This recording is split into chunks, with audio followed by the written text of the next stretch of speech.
नमस्कार विद्यार्थी मित्रांनो, मी डॉक्टर संजय पगार, सहयोगी प्राध्यापक भूगोल विभाग. विद्यार्थी मित्रांनो, मराठा विद्या प्रसारक समाजाचे केआरटी आर्ट्स, बेच कॉमर्स आणि AM science, popularly known as KTM college Nashik यातर्फे मी आपल्या सर्वांचं या ऑनलाईन लेक्चर सिरीज मध्ये सहर्ष स्वागत करतो. विद्यार्थी मित्रांनो, आज आपण एफ5 वर्गातील सेमिस्टर 2 चा जो आपला पेपर आहे, ह्युमन जॉग्राफी म्हणजेच मानवी भूगोल, याचं प्रकरण क्रमांक 2 लोकसंख्या यावर चर्चा करत आहोत. मागील काही तासांपासून आपण या प्रकरणातील पहिला जो घटक आहे लोकसंख्या वितरणावर परिणाम करणारे घटक हा याच्यावर आपण चर्चा करू. तसं बघितलं या प्रकरणामध्ये 3 प्रमुख घटक आहेत. त्याच्यामध्ये पहिला घटक मी आत्ताच सांगितलं, लोकसंख्या वितरणावर परिणाम करणारे घटक. दुसरा आहे लोकसंख्या संक्रमण सिद्धांत. तिसरा आहे भारतीय लोकसंख्येची रचना. याचा जो पहिला घटक आहे त्यावर आपण मागील 3 तासांमध्ये चर्चा केली आहे. आज आपण हा 4था तास आहे आणि कदाचित अजून आपल्याला 1-2 तास यावर चर्चा करावी लागणार आहे, कारण या घटकाची व्याप्ती खूप आहे आणि या प्रकरणामध्ये हाच घटक अत्यंत महत्वाचा आहे.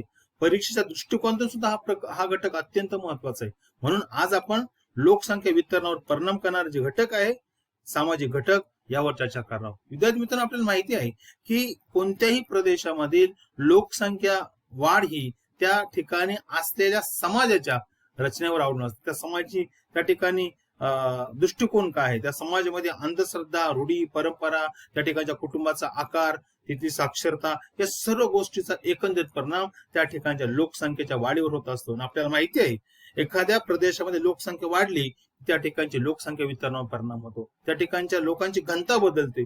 पर्यायानं आपलं असं म्हणावं लागेल की कोणत्याही म्हणजे आज तुम्ही जगामधील कोणत्याही देशाच्या लोकसंख्या वितरणाचा अभ्यास करा, तुमच्या सहज लक्षात येईल की हा सामाजिक घटक हे त्या ठिकाणच्या लोकसंख्येच्या वाढीचं एक प्रमुख कारण आहे. आणि म्हणून यावर आज आपण त्या ठिकाणी चर्चा करणार आहोत.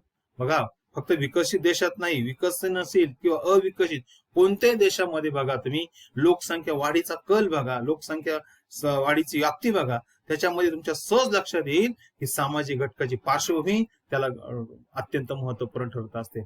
म्हणून विद्यार्थी मित्रांनो, की आज आपण या लोकसंख्या वितरणावर परिणाम करा जे सामाजिक घटक आहे, या घटकांचा आपण त्या ठिकाणी विचार करणार आहोत आणि उरलेले घटक आपण पुढच्या तासाला आपण घेणार आहोत.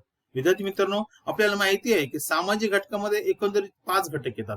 एक त्या ठिकाणचा कुटुंबाचा आकार कसा आहे, सामाजिक रूढी परंपरा त्या समाजाची कशी आहे, एकंदरीत त्या समाजामध्ये बंधनं काय आहेत, त्याच्यानंतर समाजामध्ये जी लोक राहतात, मुलं मुली राहतात, त्यांचं विवाहाचं वय काय आहे, कारण त्याचा सुद्धा संबंध लोकसंख्या वाढीशी आहे.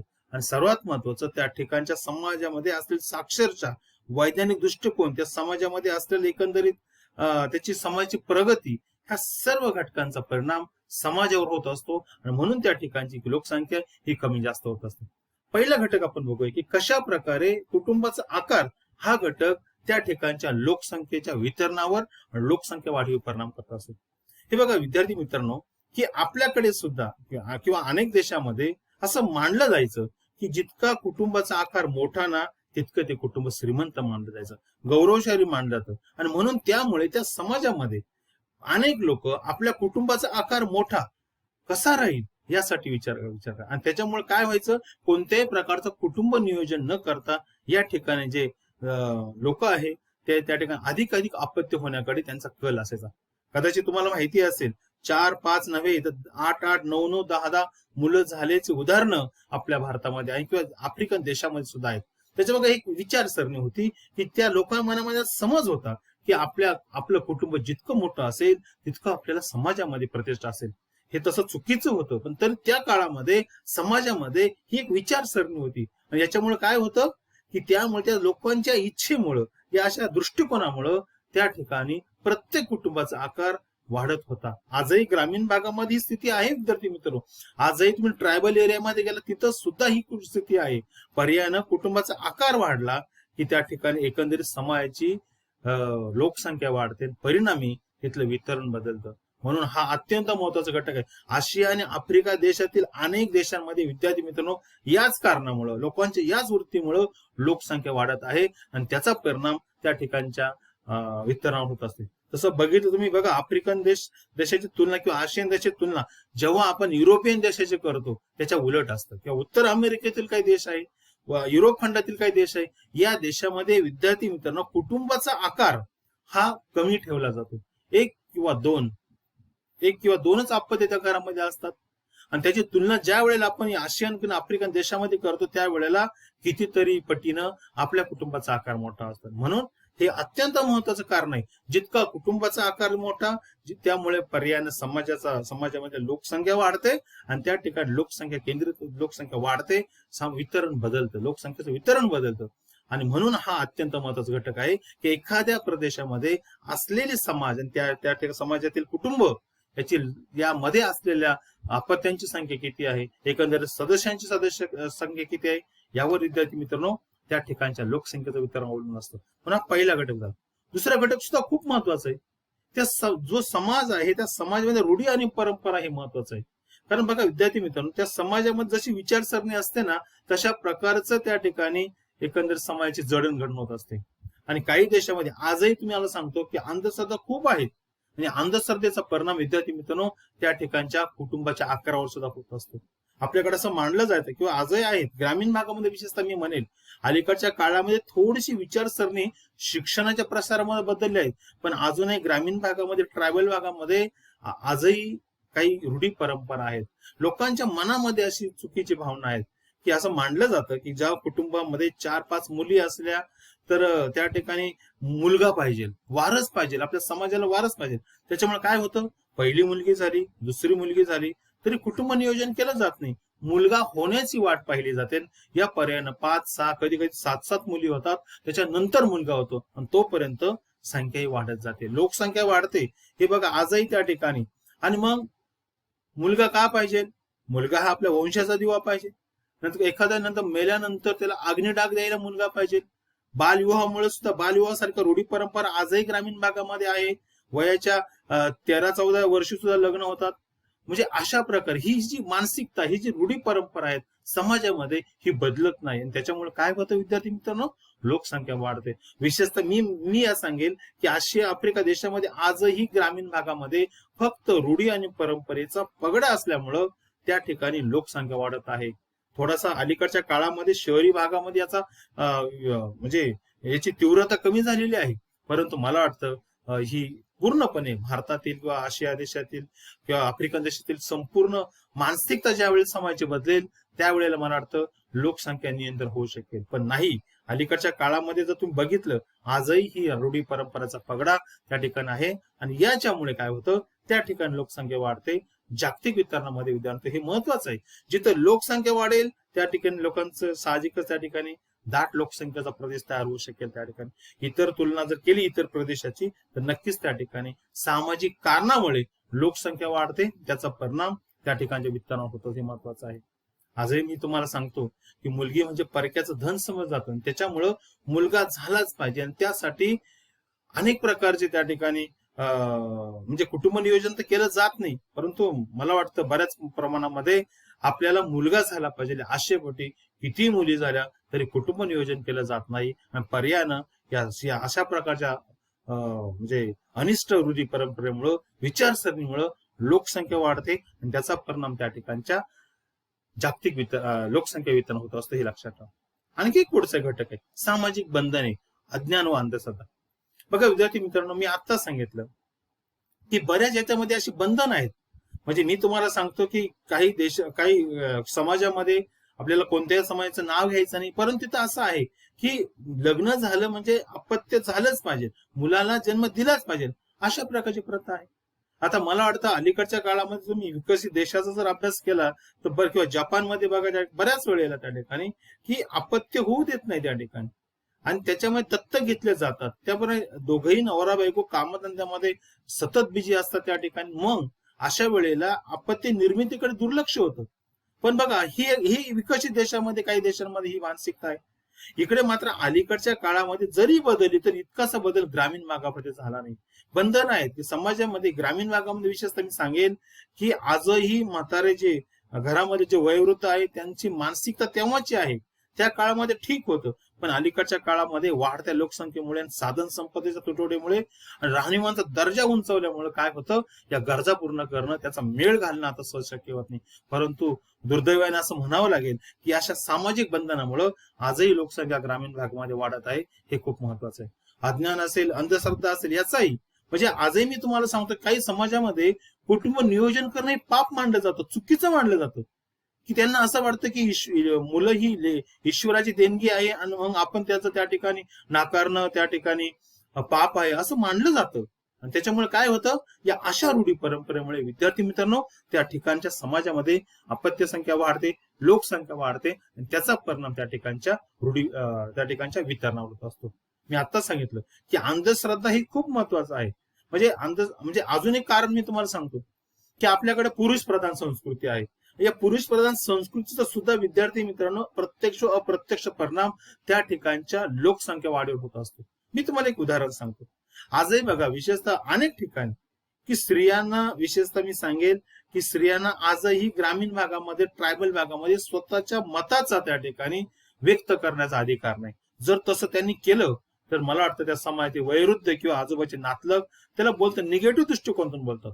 त्याच्यामुळे एखाद्या स्त्रीची इच्छा जरी असेल कुटुंब नियोजन करायची तरी मात्र ती आपल्या पतीला किंवा आपल्या घरातील वयोवृद्ध लोकांना सांगू शकत नाही, कारण ती घाबरते. समाजाचा पगडा आदरयुक्त भीती तिच्या मनामध्ये असते की जर आपण असं बोललो तर काय होईल.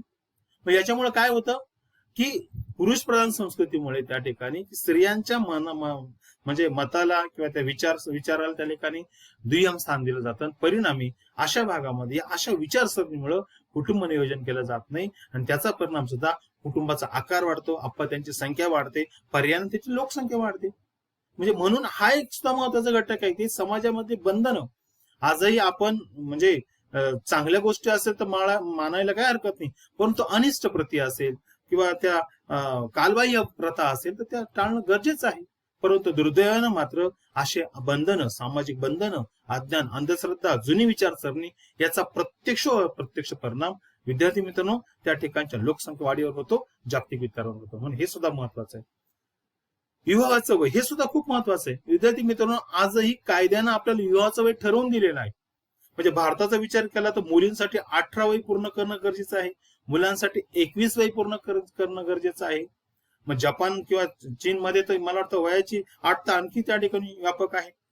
पण मात्र आजही बघा की विवाहाचं वयाचं जर तुम्ही बघितलं ना, विशेषतः परत मी उदाहरण देईल की ग्रामीण भागामध्ये किंवा ट्रायबल एरियामध्ये आजही विद्यार्थी मित्रांनो लोकांमध्ये इतकी जागरूकता नाही, इतकी त्या ठिकाणी साक्षरता नाही की त्यांना विवाहाचं वय किती असावं हे कायद्याने जरी सांगितलं असेल तरी मात्र ही लोक मानायला नाही.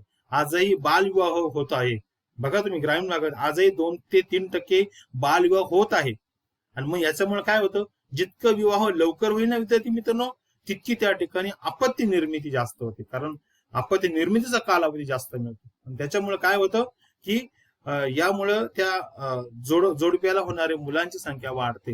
आणि त्याच्यामुळे काय होतं, जितकं लग्न लवकर होईल, विवाह लवकर होईल तितकी त्या जोडप्याला अपत्य संख्या जास्त असते, मुलं जास्त होतात आणि परिणामी त्याचा आकार वाढतो. विद्यार्थी बघा तुम्ही विशेषतः मी तुम्हाला सांगेल की आजही ज्या ठिकाणी शिक्षणामध्ये मुली त्या ठिकाणी गुंतलेल्या आहेत, शिक्षण घेत आहे, पदवी 12वी नंतर पदवी किंवा पदव्युत्तर शिक्षण, PhD, MPhil यासारखे उच्च शिक्षण घेत आहे, डॉक्टर करताय, इंजिनिअरिंग करताय, डिप्लोमा करताय. याच्यामुळे काय होतं, त्यांचं विवाहाचं वय त्या ठिकाणी वाढतं. त्याच्यामुळे काय होतं, प्रजा उत्पादनाचा कालावधी कमी मिळतो. परिणामी ते अशा समाजामध्ये अशा ठिकाणी अपत्यांची संख्या कमी होते. विशेषतः विकसित देशामध्ये मी आजही सांगतो की मोठ्या प्रमाणात शिक्षणाला प्राधान्य दिलं जातं, की त्या ठिकाणी मुलींचं वय जे आहे साधारणपणे 22 वर्ष पूर्ण होतं, त्याच्यापेक्षाही कधी कधी जास्त 23, 24, 25 वर्षी विवाह होतात. परिणामी त्या ठिकाणी अपत्य निर्मितीचा जो प्रजा उत्पादनाचा कालावधी तो कमी होतो आणि लोकसंख्या कमी होते. त्या ठिकाणी त्याचा परिणाम वितरणावर होत होतो. पण आपल्याकडे मात्र किंवा आफ्रिकन देशामध्ये आजही विवाहाचं वय जे आहे ते साधारणपणे 15 वर्षाच्या अलीकडे आहे किंवा कमी सुद्धा आहे. 15-16 वर्ष सुद्धा विवाह करून दिले जातात. आणि त्याचा परिणाम मी आता सांगितलं, जितका विवाह लवकर होईल तितकं त्या ठिकाणी त्यांना अपत्य संख्या जास्त होईल, कुटुंबाचा आकार वाढेल, पर्यायाने लोकसंख्या वाढेल आणि त्याचा परिणाम त्या ठिकाणच्या वितरणावर. म्हणून वय हे खूप महत्वाचं आहे. आणि म्हणून जर आपण या वयाचं जर बंधन पाळलं, कायद्यानं दिलेलं वय जर आपण ठेवलं तर मला वाटतं विद्यार्थी मित्रांनो याला काहीतरी चेक बसेल. अन्यथा मला वाटतं त्या ठिकाणी जितकं लवकर विवाह होतील तितकं त्या ठिकाणी विवाहामध्ये आजही महत्वाचं, काही ठिकाणी बहुपत्नीत्व विवाहाला मान्यता आहे, काही विधवा विवाहाला मान्यता आहे. सर्व याचा सुद्धा परिणाम विद्यार्थी मित्रांनो प्रत्यक्ष अप्रत्यक्ष त्या ठिकाणच्या लोकसंख्या वाढीवर होतो त्या ठिकाणच्या वितरणावर होतो. म्हणून हे सुद्धा या ठिकाणी लक्षात घेतलं पाहिजे. विवाहाचं वय किती आहे यावर त्या ठिकाणी लोकसंख्या वाढीचा कल अवलंबून असतो आणि त्यानुसार लोकसंख्या वाढली की मला वाटतं त्याचा परिणाम लगेचच आपल्याला तिथल्या वितरणावर होत असतो. म्हणून हे महत्वाचं आहे.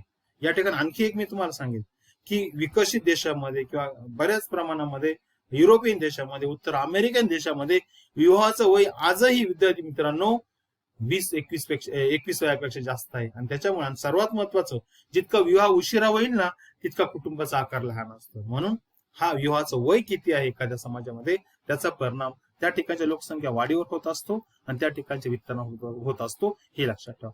त्यानंतर शेवटचा महत्वाचा मुद्दा आहे तो म्हणजे शिक्षणाचा प्रसार. हो विद्यार्थी मित्रांनो, हा अत्यंत महत्वाचा घटक आहे. म्हणजे मी तुम्हाला या ठिकाणी सुरुवातीलाच मुद्दाम सांगतो की विकसित देश आणि अविकसित देश किंवा विकसनशील देश याच्यामध्ये लोकसंख्या कमी आणि जास्त असण्याचं जे कारण आहे, जो अडथळा आहे तो म्हणजे शिक्षणाचा प्रसार. अडथळा या अर्थाने बोलतोय मी, पॉझिटिव्ह अर्थाने बोलतोय. जितकं शिक्षणाचा प्रसार जास्त होईल, साक्षरता दर वाढेल, तितकी त्या समाजामध्ये जागरूकता निर्माण होईल. लोकसंख्या वाढीचे दुष्परिणाम त्यांच्या लक्षात येईल. त्यामुळे ती लोक साहजिकच आपल्या कुटुंबाचा आकार मर्यादित ठेवण्यावर त्या ठिकाणी, या उलट ज्या समाजामध्ये निरक्षरता आहे, साक्षरतेचा अभाव आहे, या समाजाची विचारसरणी लवकर बदलणार नाही. कुटुंब नियोजनाला त्यांच्याकडून नेहमीच विरोध होईल. कुटुंबाचा आकार त्या ठिकाणी कितीही वाढला तरी त्यांना त्याची जाणीव होणार नाही, कारण त्याचे दुष्परिणाम त्यांना कळणार नाही. म्हणून विद्यार्थी मित्रांनो, शिक्षणाचा प्रसार, साक्षरता वाढणं हे गरजेचं आहे. परंतु ज्या ठिकाणी शिक्षणाचा प्रसार नाही, ज्या ठिकाणी साक्षरता दर कमी आहे, अशा ठिकाणी मला वाटतं साहजिकच लोकसंख्या वाढते. कुटुंब नियोजन हे केलं जात नाही. देशामध्ये अशा वृत्तीमुळे, निरक्षरतेमुळे लोकसंख्या वाढीला अप्रत्यक्षरित्या फायदा म्हणजे सपोर्ट मिळतो. लोकसंख्या वाढते त्या ठिकाणी. आणि याच कारणामुळे मी आता सांगितलं, आशियन देश असेल, आफ्रिकन देश असेल, त्यांच्यामध्ये शिक्षणाचा अभाव, शिक्षणाचा कमी झालेला प्रसार आणि प्रचार, याच्यामुळं त्या ठिकाणच्या लोकांमध्ये लोकसंख्या वाढीवर जो उपाय करायला पाहिजे तो उपाय केला जात नाही. कुटुंब नियोजन म्हणजे केले जात नाही. म्हणून शिक्षण त्या ठिकाणी असणं खूप गरजेचं आहे. परंतु मला वाटतं जर आपण अशा प्रकारे जर केलं, शिक्षणाचा प्रसार जर बघितला, आजही युरोपियन देशामध्ये, उत्तर अमेरिका विकसित देशामध्ये साक्षरता दर हा 90% जास्त आहे. आणि ज्या वेळेला आपण आशिया आणि आफ्रिका देशाचा विचार करतो त्यावेळेला विद्यार्थी मित्रांनो हा दर 75% कमी आहे. विशेषतः आफ्रिकन देशामध्ये आणि काही आशियन देशामध्ये तर तो 60% आहे. आणि म्हणून विद्यार्थी खूप महत्वाचं आहे, जितकं शिक्षणाचा प्रसार होईल, प्रचार होईल, तितकं कुटुंब मर्यादित ठेवण्याचा कल असेल. पण जर शिक्षणच नसेल, त्यामध्ये लोकांमध्ये जागरूकता निर्माण होणार नाही, कुटुंब नियोजन होणार नाही आणि परिणामी कुटुंबाचा आकार वाढत जाईल, लोकसंख्या वाढत जाईल. त्याचा परिणाम विद्यार्थी मित्रांनो या ठिकाणी लोकसंख्या वितरणावर होत असतो. हा सुद्धा खूप महत्वाचा घटक आहे. आणि म्हणून मी तुम्हाला या ठिकाणी सांगेन की आजही आफ्रिका, आशिया देशामधले जे देश आहे, अविकसित देश आहे किंवा ग्रामीण भाग आहे, याचा ज्या वेळेला आपण शहरी भागाशी विकसित देश, त्यावेळेला शिक्षणाचा प्रसार, साक्षरता दर याच कारणामुळे त्या ठिकाणची लोकसंख्या मध्ये फरक आढळतो, लोकसंख्येच्या घनतेमध्ये फरक आढळतो. म्हणून हा घटक सुद्धा अत्यंत महत्वाचा आहे. विद्यार्थी मित्रांनो, या ठिकाणी आपण थांबूया. आज आपण फक्त सामाजिक घटकांचा विचार केला की त्याचा लोकसंख्या वितरणावर कसा परिणाम होतो. पुढच्या तासाला आपण 2 घटक एकत्रित घेणार आहोत, ते म्हणजे राजकीय आणि ऐतिहासिक घटक. राजकीय आणि ऐतिहासिक घटकाचा कशा प्रकारे लोकसंख्या वितरणावर परिणाम होतो, झालेला आहे, यावर आपण चर्चा करूया. तोपर्यंत मी थांबतो. धन्यवाद.